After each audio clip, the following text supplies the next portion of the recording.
Hey everybody, Kris here. If you're watching on Facebook, you already knew that part. It's been about 11 months and I'm finally caving in to making videos. You know, desperate times call for desperate measures, and apparently that means more jazz videos. All right, so obviously all the performance work has dried up. So I've been doing a lot of teaching, and during that time I've been compiling some materials for students who are interested in learning about jazz, particularly traditional jazz, and there's not a whole lot of material out there on the subject. So I thought I'd make a few videos in order to discuss some topics, some of it specifically having to do with traditional jazz piano, or some of it just traditional jazz improvisation in general. And we can call it traditional jazz, we can call it early jazz, we can call it jazz from the 20s and 30s. These categories or these labels mean different things to different people. It's all semantics. I just mean old style jazz. And topic for today is going to be on Roll Morton's left hand, and specifically the way he incorporates trombone lines into his left hand. You'll see with the stride piano players, particularly the Harlem school, you've got this sort of oompa pattern that comes out of ragtime, and they had really complex, interesting ways of breaking it up and manipulating it rhythmically. And Morton had his own ways of doing something similar. He didn't use the same techniques necessarily as the stride guys. He kind of added a third voice into his playing, a trombone voice, and his style was based on trying to imitate the sound of a New Orleans band, and the trombone, of course, has a really important role in New Orleans music. So we'll discuss 4 different types of trombone lines that, just to kind of put things into groups here, 4 different types of trombone lines that I think you can use and make your playing interesting. So let's get started. All right, the first trombone line I want to talk about, I call them walk downs. And these can be useful, especially when you have a tune that sits on a 1 chord for a while, especially in the front of the tune. You could think of songs like Bill Bailey or Bourbon Street Parade, High Society, things like that, where you might just have a 1 chord for 6 bars or 8 bars. You can add a little passing 5 chord here and there, but you might be wondering what to do when you have, you know, say we're in B flat and you just have 1 forever.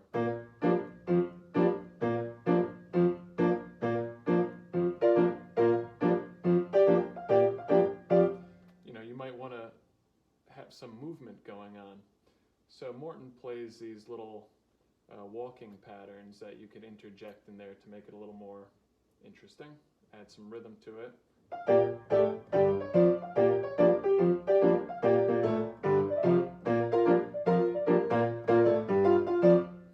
Things like that. And I have 4 examples of walk downs that you can use. One is just 4 notes down and go back to the stride.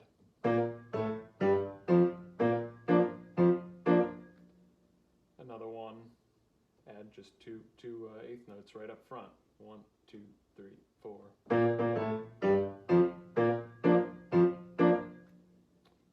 Third one can start getting a little bit trickier. You're going to have an anticipation into the first beat of your walk down. So start with the stride up front.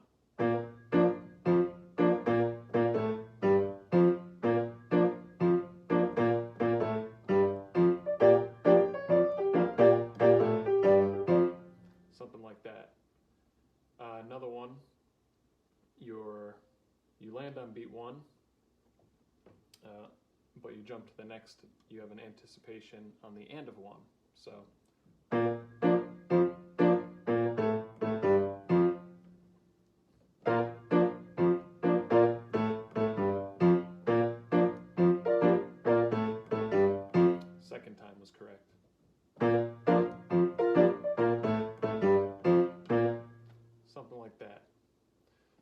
that's 4 different types of walk downs that you can use.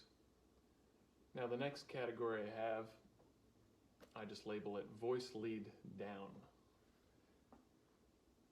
And these you use some stepwise motion to get from one chord to the next, particularly if you have a dominant chord and that dominant chord is leading into its target chord, whether that's another dominant chord or a minor chord or a major chord. It doesn't really matter. And I have a few examples of this. Let's go 2 bars of G7 to a couple bars of C7. You might go something like this. I'll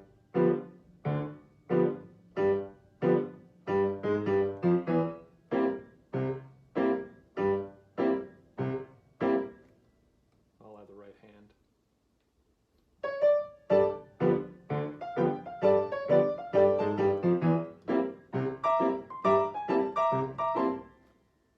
So if that were then in the context of F major, that'd be a 2-7 chord going to a 5-7 chord. How about one going from a dominant chord to a minor chord? Let's say we're going from A7 to D minor. 1, 2, 3, 4.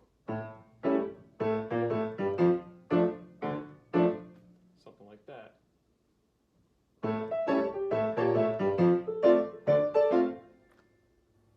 Another example of that, let's extend that line out a little bit further in front. You could do something like this. 1, 2, 3, 4. I'll do that again slowly. 3,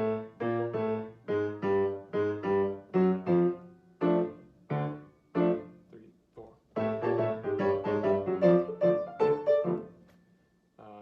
To put it into context, how about a few bars of Muskrat Ramble.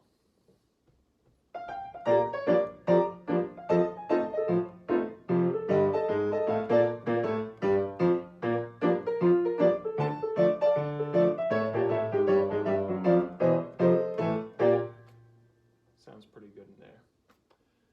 Now how about we go on to the next one. I call it voice leading up. So this same concept, a little line, a little movement to lead you from usually a dominant chord into its target chord. Let's say we're still in the key of F and we're going from C7, the 5 chord, to a 1 chord, F.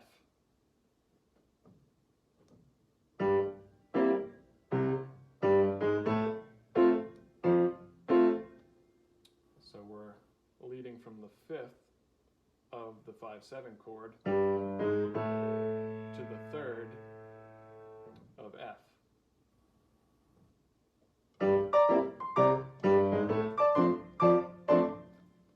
All right.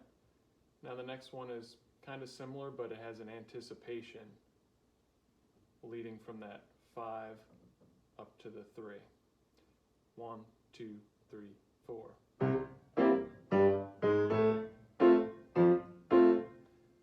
That could start to get a little tricky when you're putting your hands together. Just practice it slowly. I definitely recommend using a metronome so you have a point of reference. A lot of people have a tendency to rush when they're learning this, and that'll keep you in check. Let's give that a shot with both hands. 1, 2, 3, 4. Something like that. And we could do something similar and extend that little line out further. How about this? 1, 2, 3, 4. I'll do it slowly.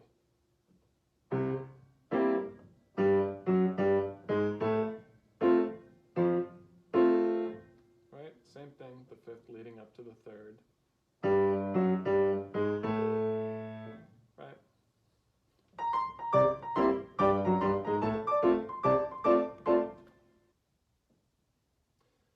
So the 4th example that I have I call it leaping around chord tones, just leaping chord tones. And we could use that example of Muskrat Ramble again. The A7 going to D minor, goes to an F7, back to the one chord, B flat, we're key B flat. And let me give you my first example. I have 3 here. 1, 2, 3, 4.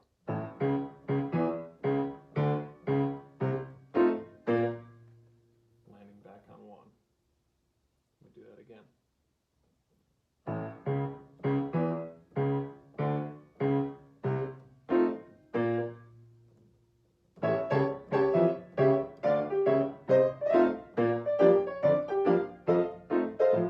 Something like that.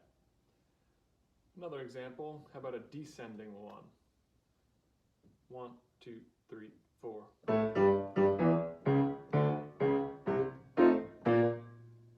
Slowly.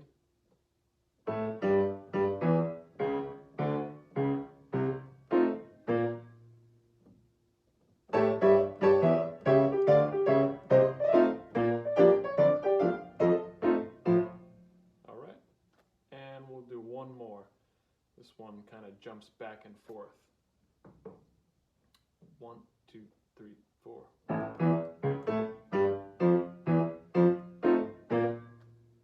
We're just playing chord tones, remember. Slowly.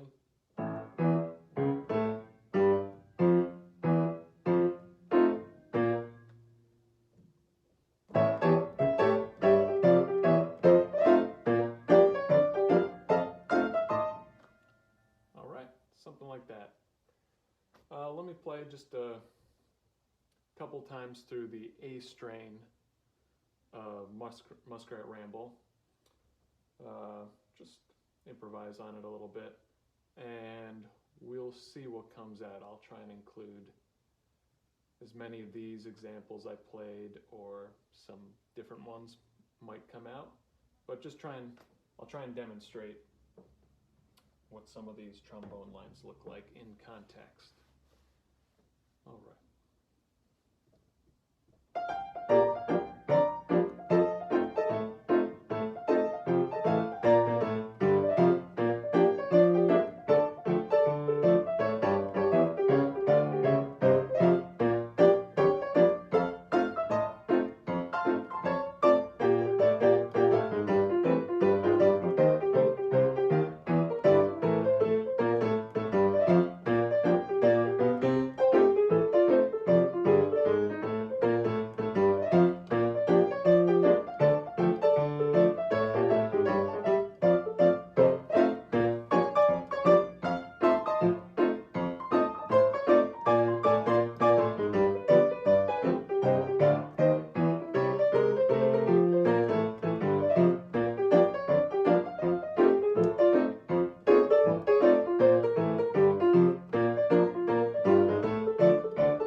Got a few of those in, got a couple other little things that crept in, but I think you get the idea.